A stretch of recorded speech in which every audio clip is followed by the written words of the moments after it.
Hello everyone, and welcome back to another episode of Y2K. My name is Blake, and today we are going to be driving a First Edition 2024 Toyota Landcruiser provided by none other than TRD John, and he's actually driving my wife's GX right there. We're doing a little exchange review today. So today we're going to drive this Landcruiser, and as a fellow GX and 200 series Landcruiser owner, I wanted to give kind of my impressions of my first kind of thoughts driving this car. So let's go ahead and put it in drive and sail off silently for now because of the hybrid system, which is something I have to get used to. I'm used to hearing an engine in these SUVs. Roll over the gravel.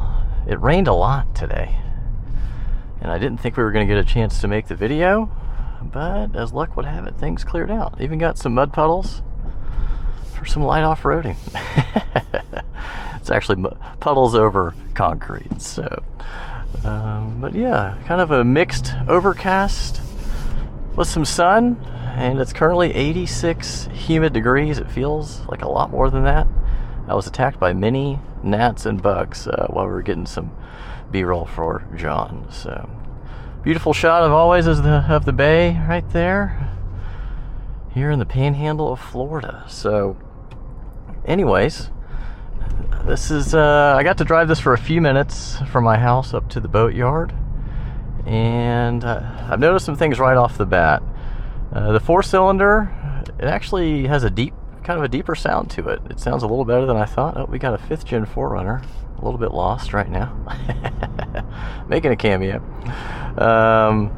It's pretty deep sounding. It kind of has like a diesel sound to it, which is kind of interesting. The gas mileage average in this is 21.7 miles per gallon, and the GX is currently sitting at 14 miles per gallon. So this four-cylinder hybrid, while having almost the same power, 323 versus 349 horsepower, I believe, and 469 torque versus 470, I think. I might have got those a little wrong, but I'm pretty close.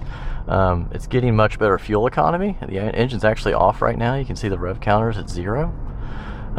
So much more efficient, which that is welcomed, because the fuel tanks are about 21 gallons, at least on the GX. I don't know if this is any different. So more range is better, you know, when it comes to driving these things every day and on road trips. And 21 is not the biggest tank at 14 miles per gallon, but at 21 it's pretty tolerable. It's almost 400 miles, you know, or a little over. So the engine itself, I've noticed, is very responsive as far as the initial input. You can actually hear the turbo spool up really quick, and I can feel the electric assist you know, kicking in. I had an i8 brand new a few years ago, and that electric kind of support of torque, the torque fill they call it, is really nice for just kind of like passing and every day, like pulling out in front of you know, in traffic and trying to get up to speed. So I do like that electric torque fill. As the GX, you know, is just well, it's a twin turbo V6, but has no when I say NA, I meant it had no electric motor. Not a hybrid. So yeah, good initial tip in for everyday response and use. I have noticed when I briefly kind of got on a little bit, it doesn't have kind of the top end pull after that initial surge.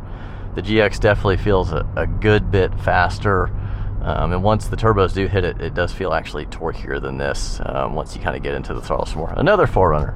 I think that was Cement. Nice. They've got a Cement TRD Pro up in Montana that we drive when we are there. So, oh, this has, I think, the driving assist on that just turned my wheel. I don't like that. So yeah, powertrain is nice. Overall, I would love to get 21 miles per gallon, so that part's great, but I do prefer kind of the overall power of that 6-cylinder twin turbo in the GX. It feels, like I said, a little bit punchier on the top end. I wonder if we could find a place to kind of line these things up. Maybe in another video we can do Landcruiser versus GX drag race, but I think this is about 8.3 seconds to 60, and the GX is like 6.4 to 6.7, so that's a pretty healthy margin. And I think this tows 6,000 pounds and the GX tows 9, so that's also something to keep in mind if you're cross-shopping these two cars, if you plan on towing a lot. Okay, we're leaving the residential area, pulling onto the highway. Let's see what this thing has. That's wide open. And that was about 55 miles an hour. Feels like about 8 seconds. Nice and smooth. Overall, you can feel a little bit of the coarseness of the 4-cylinder, but it doesn't feel like a tinny 4-cylinder, if you understand. Like it feels like a nice and kind of pretty smooth, but with a little bit of coarseness, just like the 6-cylinder has. And a 200 series V8, you know, it's just baby smooth, but you wouldn't expect that in this. So, but on the road, you know, I noticed that the steering's a little heavier than the GX, and I've also noticed that the ride feels a little less wafty. It feels a little tighter on the handling, which is interesting because the GX has the EKDSS and this does not. So that's been something I noted. The GX just feels a little lazier compared to this. Good torque just on that initial tip end, which is appreciated. The GX does not have that kind of just instant torque at the beginning of the throttle travel. So this is, I can already tell this is louder on the inside. I definitely hear some noise. This doesn't have an acoustic glass. We were just talking about that. So that's something you definitely notice. I don't hear any like roof noise or anything. No, it's just kind of your standard wind noise. So the roof rack is not causing it. But it's not too bad. It's just kind of what you expect, like an average noise from an SUV that's shaped like this. As far as the interior goes, he might have the chair lower, but I feel like I'm sitting down in this thing more, which I do kind of prefer.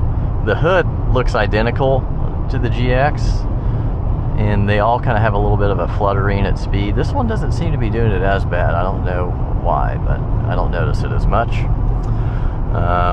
The screen is smaller. I do like that I can touch everything easily. In the GX, it's kind of a flat panel here.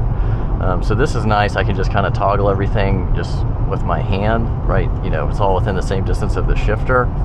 And all the other buttons are kind of similar down here. And it's got the charging binnacle here versus back here in the GX. So, you know, a little bit of subtle nuances. The starter button also is down here versus up here. The volume knob's here instead of over there. So just some little things I've noticed. The interior of the GX feels a little higher end. This steering wheel, it doesn't have like the same kind of cushy, soft, smooth feel as the Lexus does. The seats, they don't have massaging, so that's something to note. And they feel maybe a little wider.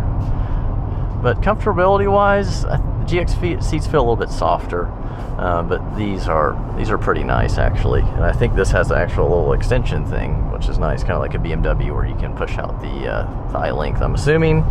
Don't quote me on that, but I think that's what that's for. Everything else kind of just feels more durable in this.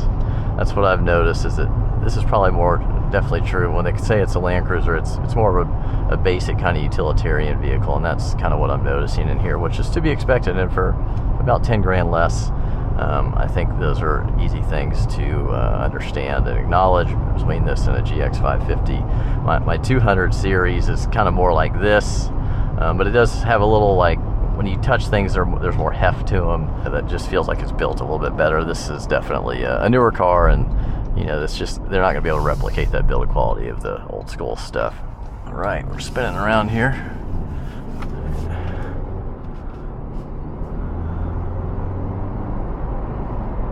See if he wants to maybe do a comparison of acceleration. Are we going to do a comparison of acceleration? GX looks good. Looks good.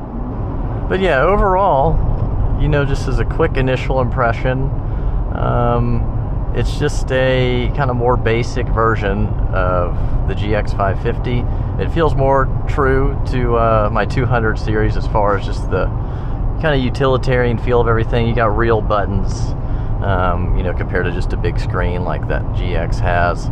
But this is all digital still, so that's pretty similar. And my Landcruiser, the 200 series, is just all analog gauges because it's a much older car. It's a nice place to be. I think I prefer the powertrain of the GX. It's got more get up and go, but I love the fuel economy of this Land Cruiser, I have to say. It's actually very nice. And I do like the seating position better on this than the GX. So just some things to take away from it. The trunk space on this, a little less because of the hybrid battery in the back. It's got like a couple-inch thick platform. So you'll have a slightly less volume. The width should be about the same.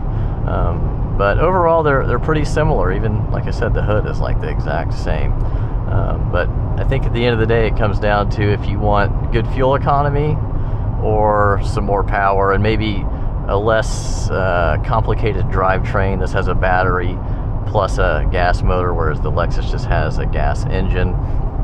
So those are something to take away from it. Obviously the V6, that's the same 6-cylinder as the Toyota Tundra and the LX600, but it's slightly detuned with smaller turbos, so we'll see if it has the same bearing issues. I'm not aware of any kind of mechanical stuff yet with the 4-cylinder that they've announced, so that's just something to keep in mind. More complicated drivetrain in this, or a more simple drivetrain in Lexus, but you do have some echoes of those recalls with the Tundra and the LX600, which all share that same engine. Also, the styling to me on the Lexus, I like it a little bit better. It looks a little more like angled and boxy, whereas this to me is kind of more like an FJ Cruiser vibe, which that's just all personal preference at the end of the day. I think they both look really good. This is more like a true Toyota, and the Lexus is kind of just more like like a Defender competitor or something like that.